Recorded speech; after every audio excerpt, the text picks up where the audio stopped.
misunderstood. Let's get back to the begetting issue. It's spirited. You keep coming back to that. The begetting language occurs Yes. most clearly in Psalm 2, which is a coronation psalm. It doesn't speak of the creation of the king. It speaks of when the king is coronated. Psalm 2, because this is the decree. The Lord said to me, "You are my son," speaking first and foremost to the Davidic king, and then by application to the Messiah. Psalm 2, rightly understood, historically understood, as the vast majority of scholars, since you like to cite scholars, would agree.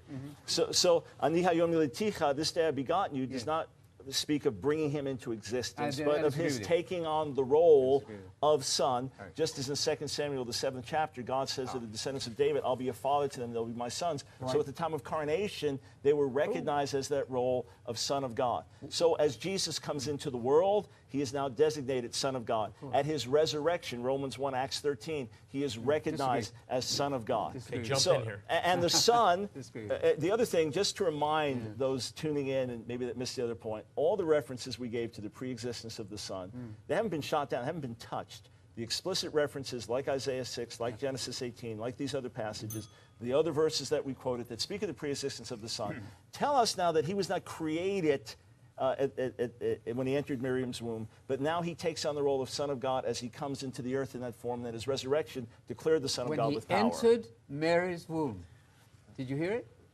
When he entered from outside. Is that what Luke and Matthew describe? I beg you to go back and read the synoptics and see if there's anything about anybody entering. No, that which is begotten in her. Matthew 1:20, I want you to read the Greek carefully. Not conceived only, it's the same thing, but begotten. That which is fathered, brought into existence in her, is the Son of God. It's the human being.